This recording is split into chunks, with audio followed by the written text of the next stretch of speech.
So much media, so little time. Who keeps track of it all? That would be me. This is Bob Andelman, and this is a Mr. Media interview, broadcast and recorded live on blogtalkradio.com from the new media and American League baseball capital of the world, St. Petersburg, Florida.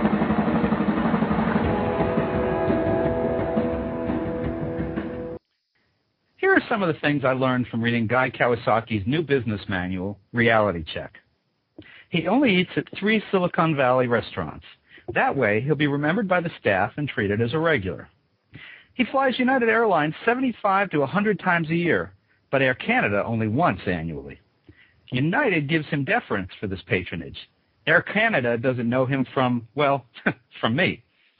And if you want to suck up to him, tell him he's not a bad skateboarder for an old guy. Oh, and there's a lot of great business direction and tips in the book, too. In fact, if you buy only one book in the next 5 years to help you get ahead in business, whether analog or digital, make it this book. It's packed with easy-to-digest nuggets of sizzling consultant goodness. And that's not sucking up either. That's just the truth. Guy, welcome to Mr. Media. Thank you. First of all, it's not skateboarding. It's skating. It's hockey. Oh, God. How could I blow that? Big difference. Yeah. Well, so if anybody tries to suck up to you by mentioning skateboarding, at least you know where they heard it. Yeah, it's kind of like lead tracking. You know why that happened? I'm going to explain that. It's because I was still reading the book on a bus filled with middle school soccer players yesterday. The light was fading, and I wrote down skateboarding instead of skating, so I apologize. I won't hold it against you. Don't worry. So it's kind of ineffective. It's ineffective sucking up, I think, is what we're talking about. Hey, it's a pleasure to talk to you. I have known your work and your influence for a long time. I go back to my Apple IIc in I don't know if it was 83 or 84, and have been a Mac World reader and just known your work as a Mac evangelist for a long time, and in more recent years, your business work, and so it's a pleasure to talk to you. Thanks for joining us today. Thank you. You flatter me. I actually hate when people come up to me and say, "Oh, I read the Macintosh Way. I was 12 years old." Not a good thing. Although I'll tell you an even funnier story. There will be content in this interview. Well, we have an hour, right? So the funniest thing that happens to me is people come up to me and they say, Guy, your book has changed my life. It has been so important to me. It set me on the right path. It got my priorities straight. And I just can't tell you how much I loved reading Rich Dad, Poor Dad. At that point, I say, I hate to tell you, but that's Kiyosaki. This is Kawasaki. We not only look alike, we sound alike. Oh, so God. That happens to me all the time. I just hope that people go up to him and say, I learned so much about entrepreneurship by reading your book, The Art of the Start and Reality Check. I just hope that happens. I suspect that must happen. I hope. I hope he's honest enough to tell the story like you do, though. Man. Well, I know we've already got a ton of people in the live web chat that accompanies the interview, and I think we've already got a call waiting. No, I think I blabbed on too long already. So let me do this. Let me give out our phone number. And if you've got a question for Guy Kawasaki, author of the new book, Reality Check, and let me give you the subtitle. It's The Irreverent Guide to Outsmarting, Outmanaging, and Outmarketing Your Competition. Of course, he's also written The Art of the Start and The Macintosh Way, among others. Give us a call, 646-595-3135. Just know that I'm not going to interrupt Guy to take your call. I'll wait until he finishes a comment. You can also submit questions via the live web chat that accompanies this interview on blogtalkradio.com. let me ask a question before everybody else jumps in. Looking at this book, what single chapter do you wish that you had had for yourself when you started out in business? Wow. That's a very good question. Probably the 10-20-30 rule of PowerPoint, because I know when I started in business and I had to give reports, I was a manager at Apple. Oh, my slides, I would be embarrassed to tell you what my slides look like now. They were, instead of 10, 20, 30, they were probably, 60, 90, 10, which is 60 slides given over 90 minutes in the 10-point font. Jean-Louis Gasset, who I worked for back then, he used to pride himself in bringing a stack of slides so that people would look at it and, be intimidated that he's going to go on and on. And that's why the French have never conquered anything. Oh, man. Oh, my goodness. Yeah. All right. There goes the French contingent. Let's just be clear to everyone listening that the comment about looking alike and the French came from Kawasaki, not from Andelman. So, if you want to direct the attacks to him, thank you very much. and let me ask you this. What part of your current career would have most surprised the 21-year-old you? Probably that I'm a writer. At 21 years old, see that? I was born in 54, so 21 would be 75. I was still in college. I don't think I would have predicted over the course of my lifetime that I would write 9 books, or as some people say, I've written one book 9 times. I would have never guessed that. I didn't.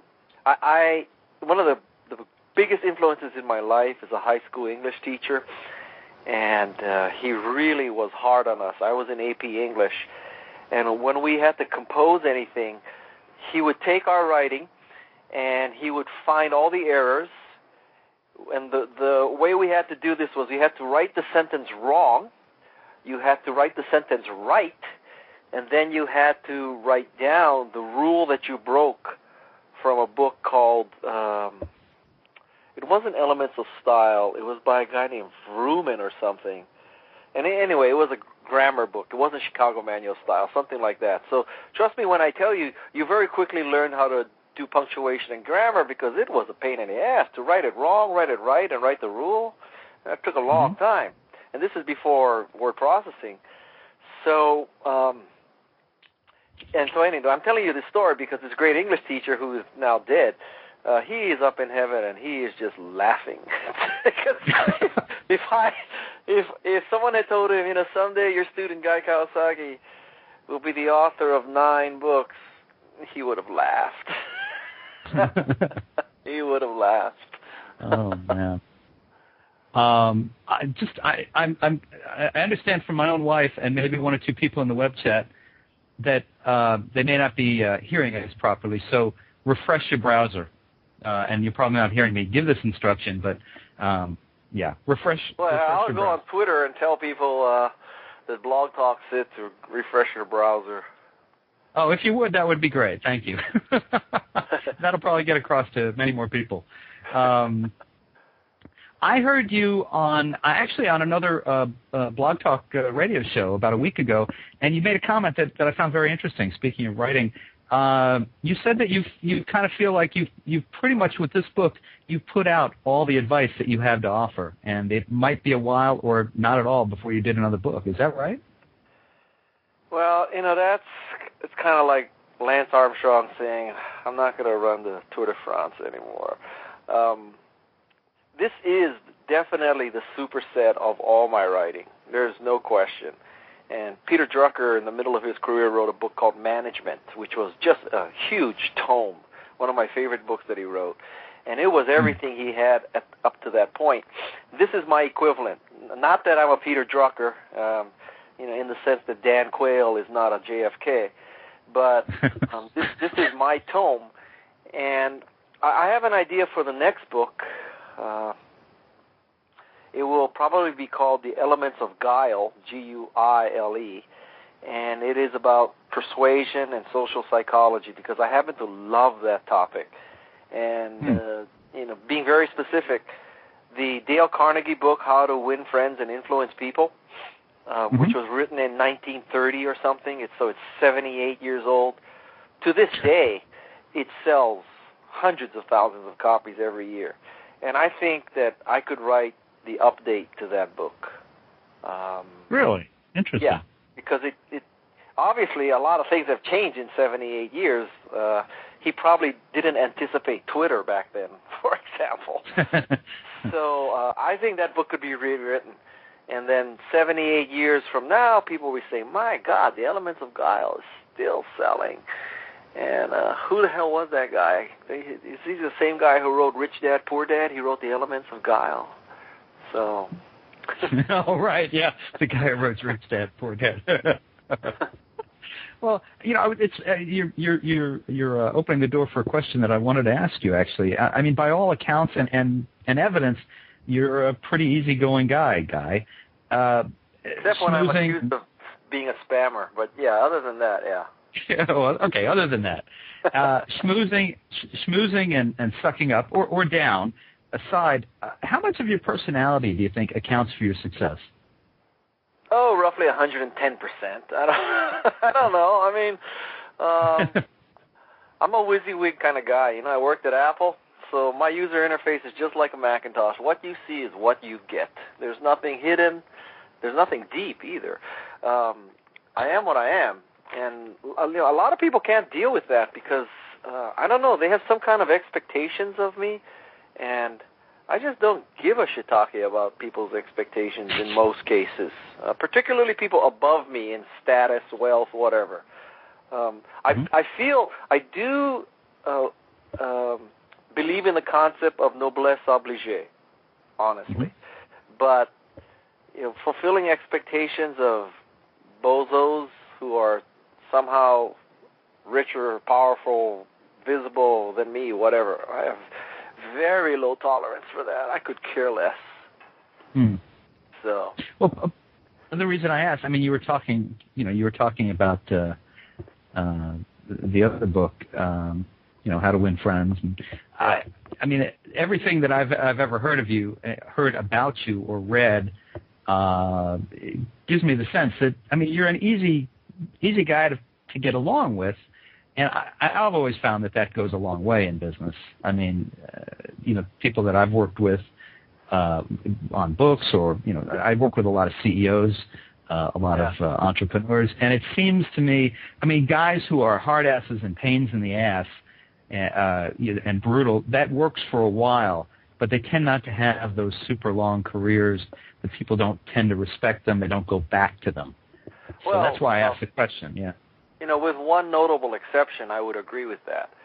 And the key is that if you are truly a visionary, truly brilliant, truly whatever, okay, I can deal with that. But if you think about it, think of this as a 2x2 matrix. So on one axis you have asshole, not asshole, and the other axis is brilliant, not brilliant. In a perfect world, you would be brilliant and not an asshole, right? But there are a few people who are brilliant and assholes, and you can deal with that because they're brilliant. But the problem is most people who are assholes are also not brilliant. And so that's the worst box of all to be in. And what they don't understand somehow, I think it's because they see some people as role models and they think, asshole who's brilliant. So if I'm an asshole, I'll be brilliant too. And it just doesn't work like that. There's no particular... It is an interesting question, though, which came first. So if you see someone who's brilliant and he's an asshole or she's an asshole, you ask yourself, is the fact that she's brilliant means that she can get away with being an asshole, or was she always an asshole? I don't know. This is, I stay up at night thinking about these things. Not really. Here's what I want to know. Why is it we can get you to say asshole, but you only say shiitake? Well, because asshole I do not believe is profanity, whereas shiitake and the misnomer that it is, I think is. And so I know that everything you write about and say on the internet is archived someplace. Mm-hmm. So I have 4 children, and I'm trying to teach them not to be profane. So I have to set a good example. And also, seriously, a lot of people, I'm a Christian, believe it or not, I'm a Christian, and a lot of people in church ministry read my books. And so you will not find profanity in Reality Check, because I don't ever want to put a minister or a pastor or an elder in the bad position of recommending a book that contains profanity. Having said that, the word shiitake is used roughly 20 times in Reality Check. I hear you. But I can honestly say there is no profanity there. There's a lot of mushrooms, but there's no profanity. So. All right.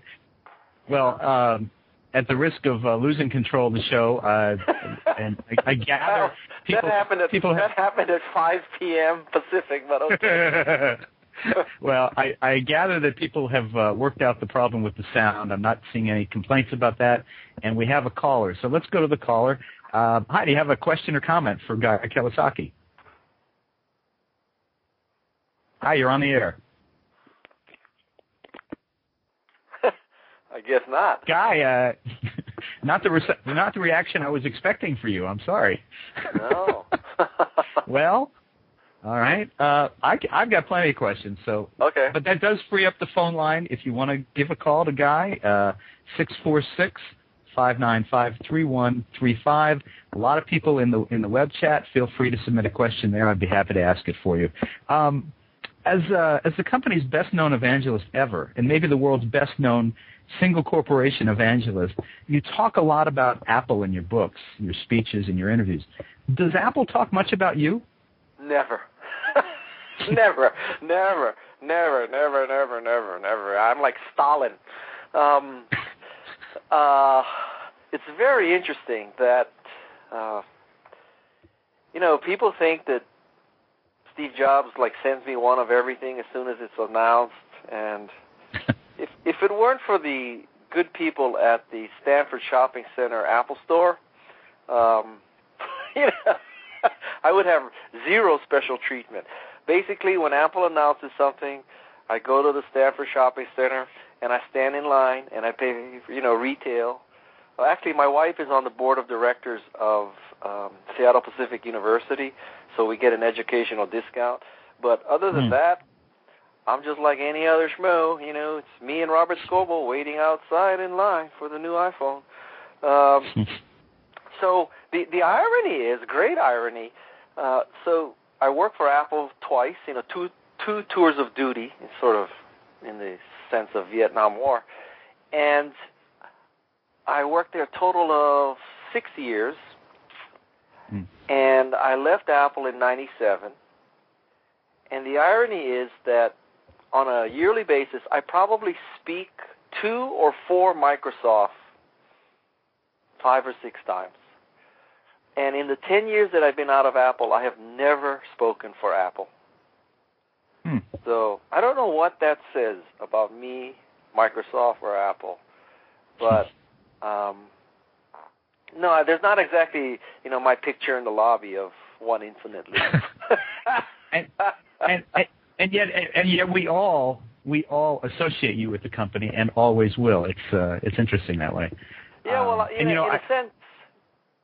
a sense, I'm living proof that if you do one thing right in your life, you can coast on your reputation for 30 years.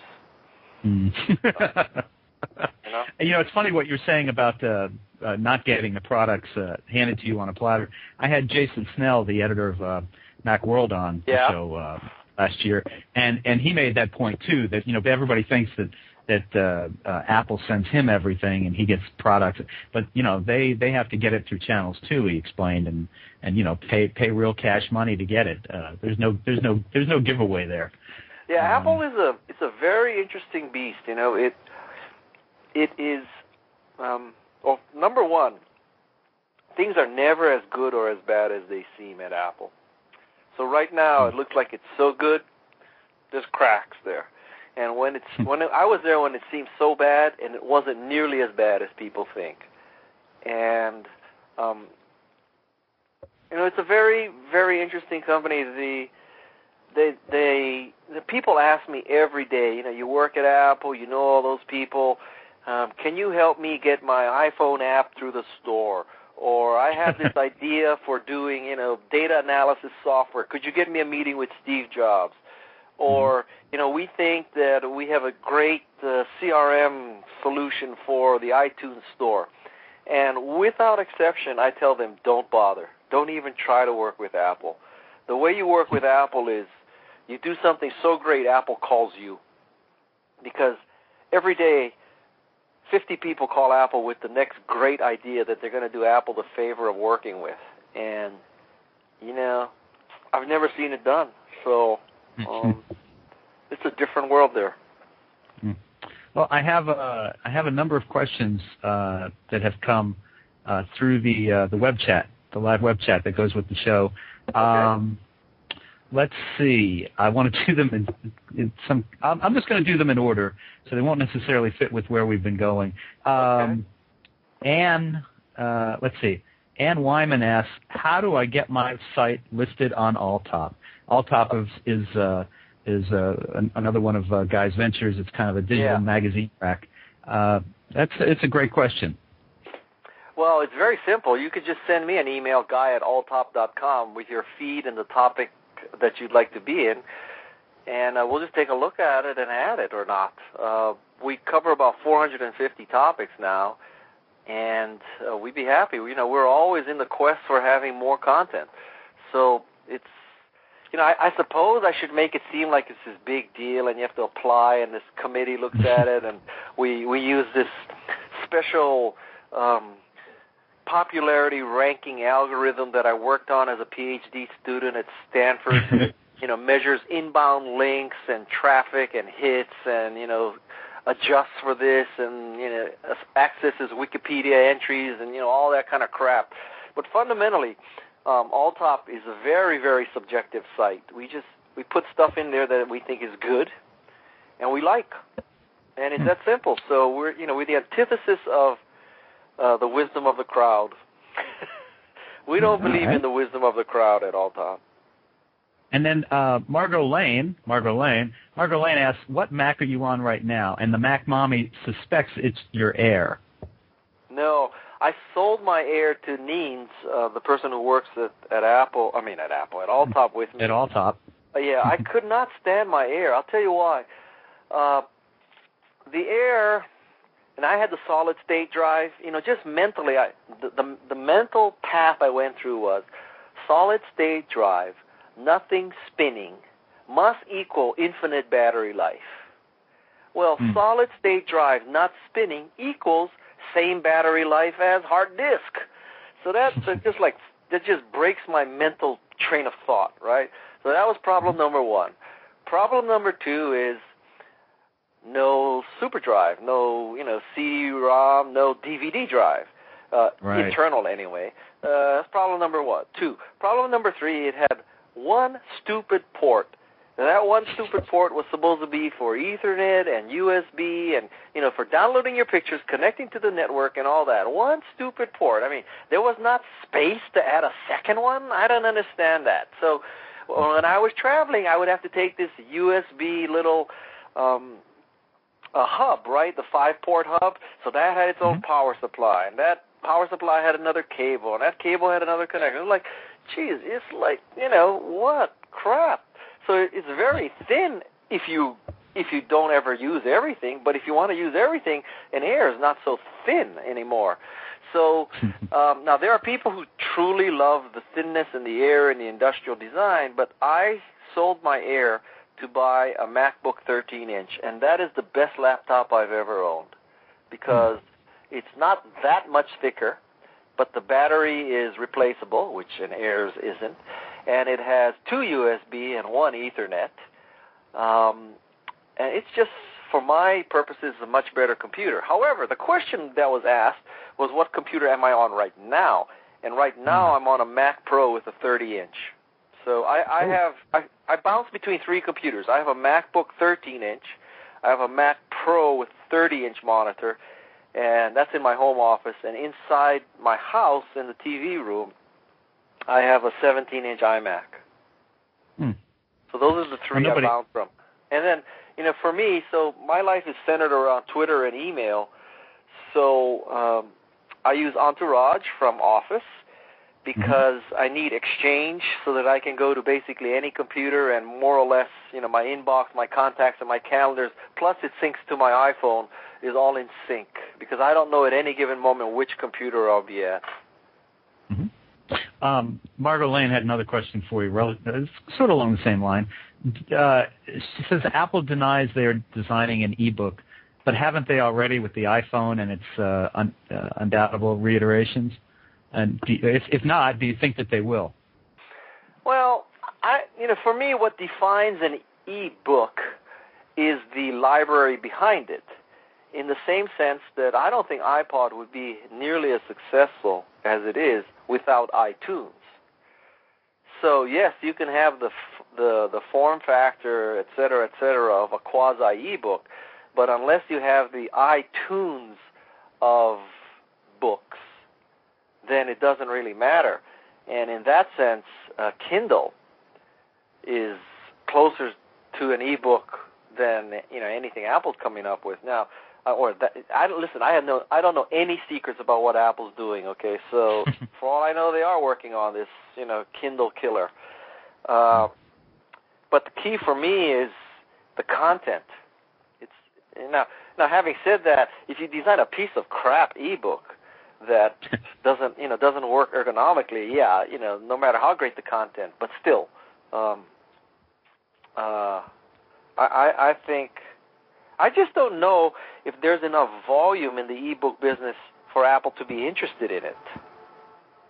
Because they want to sell tens of millions of things. I don't know if tens of millions of people would buy e-books. Well, they're going to need it pretty soon. There's not going to be any paper to carry around and read. Well, that's because all the publishers are going out of business. But yeah. Do you use a Kindle? I have a Kindle. I was given a Kindle, one of the first Kindles. But what I found is conceptually I really like it because all the blogs, all the content, all the everything would be there, and I don't have to carry a stack of magazines or papers or stuff into an airplane. But what I found is I just don't want to deal with another device, right? Because right now I get on an airplane and I have to make sure that my MacBook is charged, and I have my iPhone, and this would just be one more thing to get out of security, one more thing to charge at night in the hotel room, one more thing to sync and all that. And basically, whenever I get on an airplane, I buy the latest Car and Driver, Motor Trend, and Road and Track, and I'm good. So, and I love to read fiction. I never read nonfiction. So I buy, I go to the bookstore at the airport, and I buy whatever book features a retired Navy SEAL who was living a happy life until his wife and children were killed by a terrorist. So he goes back into action, and then he decides to go and destroy the terrorists, and the Pentagon is after him too because he's out of control. That's my kind of book. That's basically the plot of all the books I like to read. So, I buy that at the bookstore, and I buy my 3 car magazines, and I get my MacBook, and I answer email furiously until the battery dies, and then I read my books and magazines. All right. That's the plan. Well, let me change gears a little bit here. Ambient Jeff asks, and this is relative, I think, to Reality Check, your new book. Where should unproven entrepreneurs go look for funding in the current economy? Any insight on how angels are feeling, and on how angels are feeling about investing in the new year? Well, I think angels are the first people to invest and the first people to stop investing, because they are the first people to invest because they don't have this whole partner committee that they have to go through and convince all the other yo-yos that they deal with that, this is a good thing. Basically, they're making a decision. Worst case, they have to ask their spouse, right? Notice I didn't say wife. I'm not being sexist. I said spouse. Worst case, they have to ask their spouse. So they can invest fast, although small, but they're the first person to stop investing because, when your 401k disappears or the money that you gave, Uncle Barry disappears, it's not like you lost CalPERS money. You lost your own money, right? Mm. So the question really is answerable only in the sense that of all times in history, this is the time that you're going to just have to bootstrap and credit cards, although interest is high these days, and friends, fools, and family. I mean, that's where it's at. Now, luckily, we would be in the perfect storm if we were in this recession, there was no, or fewer venture capital investments and higher rates on credit cards and all that kind of stuff. Luckily, it's also the cheapest time to start a company. Because with stuff like WordPress and MySQL and Rails and PHP and, all the open source stuff, it is cheaper to get tools, i.e. zero, than ever. So now, rather than having to buy a license for Oracle, you can write software and create a database, a honking database, and then you call up your buddies at Media Temple or Amazon Web Services, and for $250 a month, you get a few terabytes of data space, and life is good, man. So it's never been cheaper and easier to do a stupid idea. How's that? Now, which company is it that you started for $12,000? That we launched the Trumer's website for $12,000. Okay. Yeah. All right. Yep. So there you go, folks. $12,000. I'll top a little bit more. But you know what? Some people are going to say, well, Guy, you could launch it for $12,000 because you got developers to work cheap for you, and you knew Michael Arrington, and all these people wrote about you only because you're you. But for me, it's not fair because I would have had to spend more money on PR and marketing. I would have had to spend more money on development. I would have had to spend more money on going to trade shows and all that. And all of that is true. But, my point is entrepreneurship is not about an even, equal playing field. Entrepreneurship is all about tilting the field towards you. So, yes, in a sense, I could launch Trumer's for $12,000, which is less than what most people could do it for. But the reason why I could do that is I've been in the business for 25 years. So for 25 years, I've been doing people favors and sucking up to them and, helping them and all that. So I can call in favors. So I've paid my dues in a different way. It's kind of like saying, not that I am the equivalent, but it's kind of like saying to Michael Jordan, the only reason people buy your Michael Jordan basketball shoes is because you're Michael Jordan. And the answer is, yeah. Yeah, I'm glad you have a firm grasp of the obvious.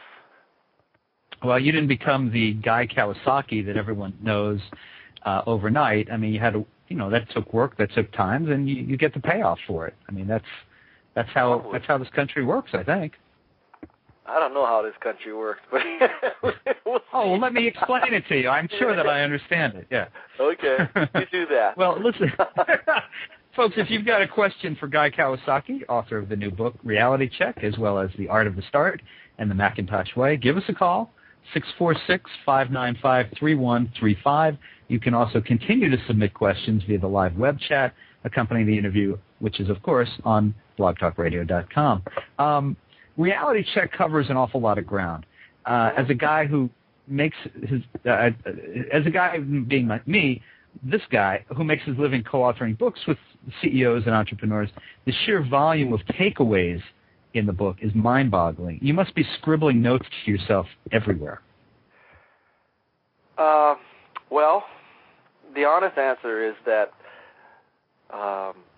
Reality Check, being the superset of all my writing, books and blogs, that stuff was written over the course of years. And the process for actually composing the book was to take my blog, print everything in the blog, which was thousands of pages, throw away a lot of it because it wasn't applicable to a book, and then organize the whole thing. And then, this is the step I did not anticipate, and then I had to make the organization and the transition between each chapter work, and that was a pain in the ass. Wow, that was hard. So one of my frustrations with blogging is that for all intents and purposes, 2 weeks after you blog something, you might as well have not written it, right? So unless the gods at Google like you and, you've been sucking up to Matt Cutts or whatever it takes, if you wrote an article about how to use PowerPoint better and it's not on your home page, geez, when people type PowerPoint into Google, it's not likely they're going to find your blog entry. So one of the frustrations of blogging is, yes, it's cheap and easy and instant and all that, but once you're off the home page, if you have visitors, it's gone. And so this book is, I'll use several analogies. It is, in a sense, like the physician's desk reference. It is, in a sense, like the Chicago Manual of Style, right? So the intent of the book is not that you sit down in one afternoon and read it cover to cover. The intent of the book is that you keep it on your shelf. And right now you may be in the fundraising process. So you read the chapter about pitching VCs. 6 months from now, you're invited to be a speaker at Mix.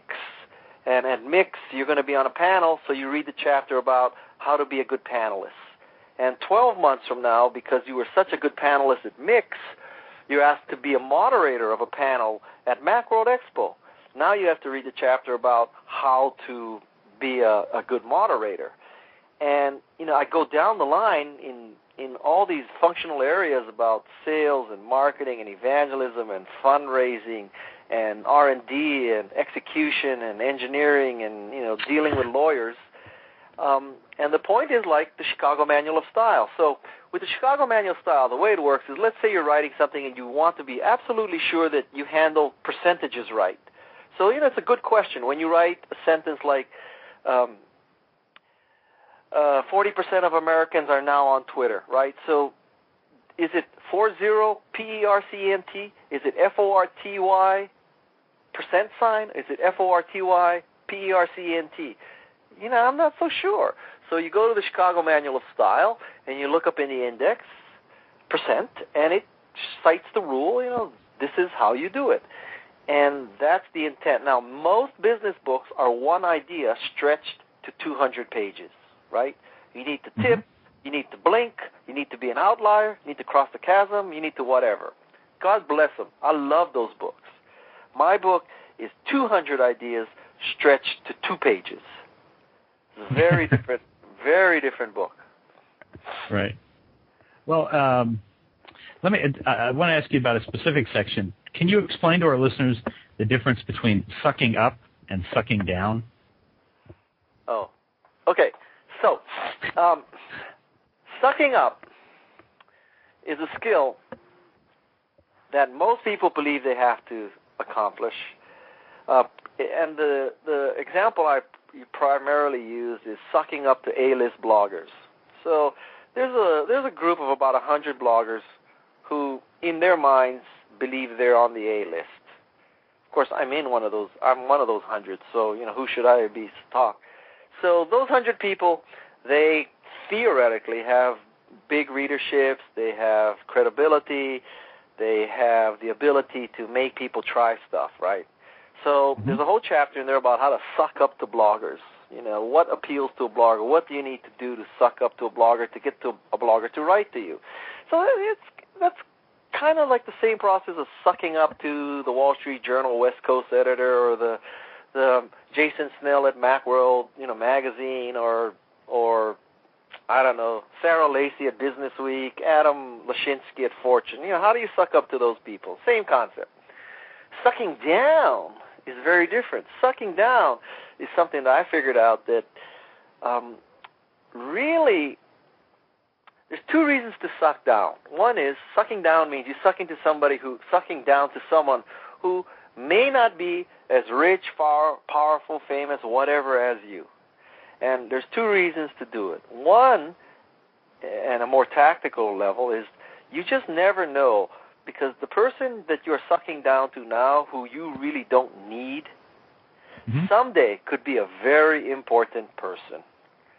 And, this C-list blogger who has 10 page views per day that you think, what do I care if I'm on his or her blog? You just never know, because a week from now, Arianna Huffington may feature her as a blogger at the Huffington Post. And so you better be nice to her now, because once she gets there, everybody else will be sucking up to her. So that's one tactical level. The other level, which I believe is more important, is philosophically speaking, I don't think you should go through life only sucking up to people who who are more powerful than you and you need to get something from. I think that you should just go through life being nice to all people. So the true test of this kind of attitude is, are you nice to the person behind the counter when you check in at an airline, right? Have you ever stood behind someone and that person is just ripping that person to shreds? Have you ever seen that? Sure. It's the most ridiculous thing, right? Like, I made this reservation, I talked to somebody, they promised me an upgrade. Do you know who I am? I fly your airlines 100,000 miles a year. Get me your supervisor, right? They're just ripping that person. I believe that's morally wrong, and that it's, probably not that person's fault that the flight is canceled or the seat was booked or, whatever, right? And it's demeaning. To both people, really. You're demeaning the other person you're ripping on, and you're demeaning yourself, because everybody who's standing behind you is thinking, what kind of asshole is this? And so, now, and then there's really a third level, which is, if you really think about it, probably the last person in the world that you should rip on is the person handling your baggage and reservations on the airplane. Because if you're going to Honolulu and you really rip that person and your bags go to Bermuda, guess what? Who's going to lose there? So I just believe for all these not only sort of highbrow, theoretical, philosophical, ethical, moral reasons you shouldn't rip on those people, there's also very good tactical reasons that someday they could be very important. And even now, today, if you rip on a waiter, wow, not a good person to rip on. No. You know what I'm saying? You just don't know what he's doing in the kitchen to your food. So, and life is just too short to have this attitude. It's just so much more energy to be an asshole than to be a nice person. Got a question from the web chat. Ambient Jeff asks, are green, eco-friendly startups still attracting buzz in the venture community? Sure. Even though gas is down 50%, I don't think anybody is deluding themselves into thinking that the energy crisis and oil dependency is no longer an issue. Now, maybe T-Bone Pickens isn't exactly putting up his windmills anymore, but, this, no matter what price gas is, wouldn't it be nice to not be dependent on oil? Wow, right? I mean, if you think about it, oil has substitutes. There's coal, there's solar, there's wind, there's geothermal, there's nuclear power. There's a bunch of substitutes, right? So wouldn't it just be great to be off oil and not have to care about what's happening in some other parts of the world sometimes? So that would be great. And then it's better, arguably, for the environment, less carbon footprint. That's also good. But the entrepreneur side of me is thinking, there are substitutes for oil, but there are no substitutes for water and food, right? You can't exactly say, I don't need water, I'll do some kind of substance. Now, I guess you could say there's desalinization, so that's a substitute for, supplies of fresh water. But, within reason, you got to have water and you got to have food. So wouldn't it be great someday if there could be like this OPEC of water, and all the water-producing countries could get together, U.S., Canada, and we say, let's see, today it's 105 degrees. I think the price of water should be $95 a barrel. And, people are hungry. Why don't we make corn $50 a bushel? Mm-hmm. Be an interesting world. One of the timeliest sections of the book is the reality of hiring and firing. In fact, interesting timing, I received a call this afternoon from a friend and former neighbor who's in the process of applying for a specific position at Apple, and he wondered what advice you might offer to him, not necessarily just at Apple, but in general, going after a specific company at a specific position at a major tech company. Well, again, it's been 10 years since I worked at Apple, and Mm-hmm. I've been purged from the history books there, so I'm not sure that my Apple advice would be useful. But I think in general, at any tech company in particular, if it were me,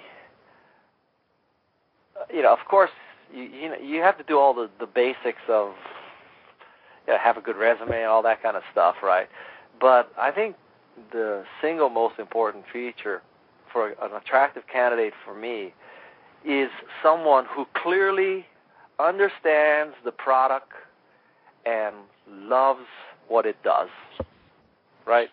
So if you can walk into Apple, well, let's take two candidates. One walks into Apple and says, well, I'm really interested in working with you. I love what you guys do, but I've been using a Dell for the past 20 years. And, how do you guys work with a mouse that has only one button? That interview is not going to go too well. Right. So, I think you show up. If somebody called me up or somebody sent me an email that says, listen, Guy, I really love Alltop. I know all 450 categories. I know how to find RSS feeds better than anybody. I know how to contact every association that should know about the existence of every topic at Alltop. I know how news is found, et cetera, et cetera. I just love Alltop. My cousin has cancer, so I made him go to cancer.alltop, and my kids are homeschooled, so my wife is, made her homepage, homeschooling.alltop, and I love wine, so I made wine.alltop my homepage, and I work for Microsoft, so I have Microsoft.alltop as my homepage in the office, and in fact, I gave Steve Ballmer a demo of Microsoft.alltop for you. That's an interesting candidate. You know what I'm saying? So yeah. I think you have to just show this fantastic understanding and love of what the company does, and that goes a long way. Now, if the company then says, but you need to have an MBA and 16 years of experience, and your SATs have to be in the 800s, and you need to be a PhD, so you don't qualify, just walk away from that company. Who gives a shiitake? Well, let me ask you this, and we're getting down to our last 9 or 10 minutes here, so I want to squeeze in some more questions. I'm sure there's a segment of our audience that would be interested in your advice on blogging and podcasting. So I wanted to ask you this: what's a good motivation for doing either these days? Is it self-expression, financial gain? Why should anyone? What? CPMs. I think blogging is, well, it's many things. For me, it's a way to communicate ideas, which I hope make the world a better place. It's a way to honestly make money, and it's a way to keep my face and brand in front of people. So, those are the three things that motivate me. That is not applicable to many people. So, for blogging, I think you do it as a form of self-expression. And people have journals, people have diaries, people have blogs. Basically the same purposes. And blogging is a beautiful thing. I was late to blogging. I was late to Twitter. I'm late to everything, basically. But once I get on something, I really go for it. And so now, for me, blogging is absolutely painful at this point. I've been blogging for about 2.5 years, and honestly, I've run out of knowledge. I don't know what to blog about anymore. I blogged about everything I know. And so I think a blog at 2.5 or 3 years has to change, and it has to be, news analysis or interviews of other smarter, more interesting people. But that's harder than just blogging about what you think. And so I'm at a crisis in my blogging career. I've run out of things to say. God help me. Thank God for Twitter, because now there's a whole other topic of stuff I can blog about. So yeah, that's my shtick on blogging. And I just told my wife. She said, "All you ever blog is things that you've written." And I said, "Yeah." She said, "Well, why don't you blog something personal?" I said, "I don't want to. I'll tell personal things to people that I encounter face to face, but it's not the place that I really care to share that stuff." When you hit a new website, a blog, or podcast, what keeps you on the page of program, and what sends you running away? Oh man, I hate whenever I say this. I can guarantee you somebody on Twitter is going to repeat this as a quote, but honestly, on a regular basis, I don't read any blogs. Seriously. I use Alltop to find stuff that I find interesting. Like, I love cars, so I go to autos.alltop all the time. But I also use science.alltop, psychology.alltop, neuroscience.alltop, mostpopular.alltop to find interesting things so that I can tweet them and have interesting links in my tweets. But in a sense, I guess if you found out that the editor of the New York Times doesn't subscribe to 50 newspapers and read them cover to cover, you might be shocked, but I suspect that that's probably true. And I'm, in a sense, the same way. I'm in the news business because of Alltop. So with Alltop, I am constantly looking at news feeds and news stuff and all that. But, for sort of my own personal consumption, I don't read anybody else's blogs. I don't barely read mine. I am so focused on getting stuff out and broadcasting that I'm not focused on, well, I guess, enlightenment of myself. And it's just, it comes with the territory. That it's same thing with Twitter. Twitter for me is a tool. It's not a way of meeting people and being friends. And lots of people are very upset with my use of Twitter because I use it as a marketing tool, and they want to. I have 47,000 followers, and they want to have a personal relationship with me, and yet I use Twitter. My approach to Twitter is people should think of me as PBS with telethons, and the telethons are Alltop promotions, and so that's the truth. And a lot of people don't want to deal with it. Well, first of all, who's to say what Twitter is? You can use Twitter any way you want. It's not that I'm right and you're wrong, or you're right and I'm wrong. I use Twitter one way. You want to talk about your cat rolling over in the line at Starbucks, God bless you. I don't care. Just don't tell me I can't promote Alltop. So it's a very tricky thing. And Twitter has, I just think Twitter is just the most powerful marketing tool ever, maybe. I mean, it's so wonderful because it's free and fast and getting ubiquitous. I suppose TV advertising is more powerful, but it's going to be a long time before I can afford Alltop TV ads.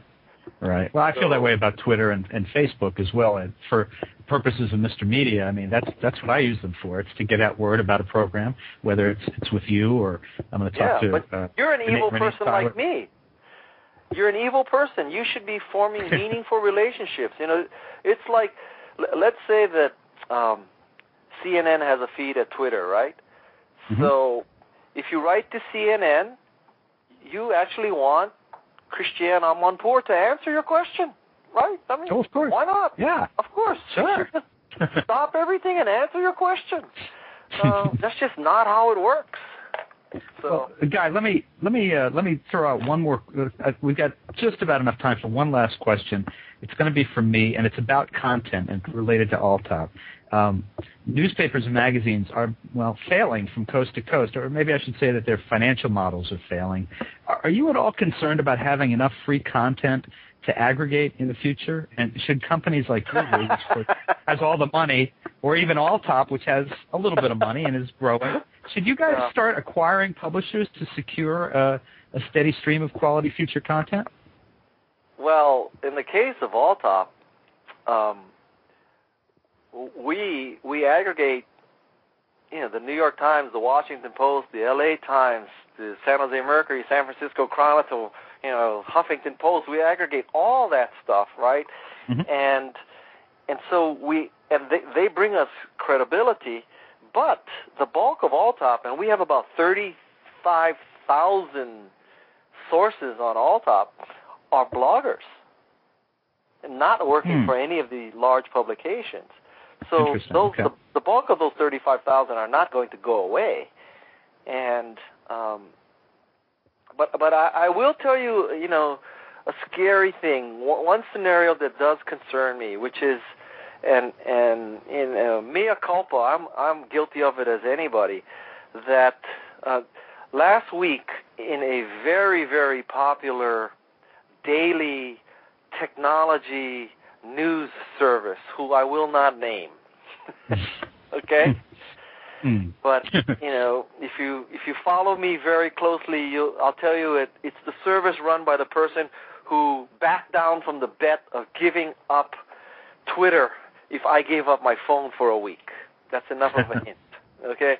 So they ran a piece where somehow somebody in a company, the Tapulous or TapTap or whatever that company's name, sent them an internal memo that was meant for their directors and investors, outlining all their results and, the fundraising and all this kind of stuff, and they printed it verbatim, the whole thing, right?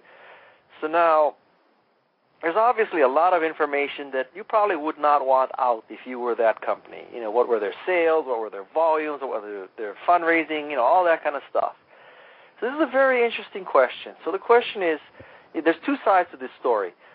From some source, you got this document. Since it was there and you got it, you didn't steal it. It, arrived on your doorstep. You published it. That's one argument. The other argument is you got this document. It's clearly an internal document. And even if you got it, you shouldn't run it. And obviously that service ran it. And wow, when I saw that, I just had to stop and think, would any newspaper have just taken that document and run it?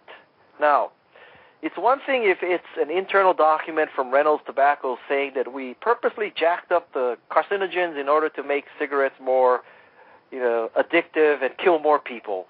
But on the way to dying, they will smoke more cigarettes. I can see the public responsibility of airing such dirty laundry. But this was nothing to do with this. This was purely internal sales results. So one of my fears is that if all these newspapers and journalism and standards like this goes away, then it just becomes this cesspool, right? And now every company with one pissed-off employee, they're going to expect to see confidential internal documents on popular websites. Wow, that is a sad world. I do not look forward to that world. Well, folks, you can order Guy Kawasaki's new book. Sorry, I gotta, I want to get in. I want to get in the plug before we completely wrap it up. You can order Guy Kawasaki's new book, Reality Check: The Irreverent Guide to Outsmarting, Outmanaging, and Outmarketing Your Competition, at fine brick-and-mortar bookstores. Yes, they still have them everywhere. Or you can get it online from Mr. Media, mrmedia.com. To learn more about Guy's latest ventures, you can visit alltop.com, garage.com, or his personal site, guykawasaki.com. And if you're listening to this, you've listened this far, I'm kind of assuming you can spell Kawasaki. It's K-I-Y-O-S-A-K-I. Guy, It's been a way too fast hour. It's been a lot of fun. I've enjoyed the book. I've enjoyed talking to you, and appreciate you taking time out of your schedule for us. Thank you very much for having me. Thanks. Keep up the good work, and I hope we'll get to talk to you again sometime soon. All right. See you later. All right, take care. Bye-bye. For more great business and web-related interviews, you can surf over to our main website, www.mrmedia.com. That's where you can listen to my earlier conversations with the founders and or CEOs of MediaBistro.com, Webs.com, Boingo Wireless, BlogTalkRadio.com, MrSkin.com, TheWB.com, Eats.com. You can see the trend here, right? Magnified.net, MonkeyC.com, WonderHowTo.com, Neighborhood America, CrooksandLiars.com, and even Hooters Restaurants, and many more. Please think about writing an online review of Mr. Media, casting a vote for Mr. Media, or marking Mr. Media as one of your favorites, whether you listen on Blog Talk Radio, Pointer Online, Digital Journal, Podcast Pickle, Vox, Folio, Mediafly, Podfeed.net, Blueberry, Zencast, or Odeo. Subscribe to iTunes, and you'll never miss a show. Just search Mr. Media Interviews from within iTunes and subscribe for free. You can also listen with a piece of string and a tin can in many locations. If you've got an idea for a guest, email me directly at bob@Andelman, ANDELMAN.com. You can also follow me on Facebook or on Twitter, www.twitter.com/Andelman. Thanks so much for joining us today. I always appreciate when you give up a little piece of your day to spend it with us.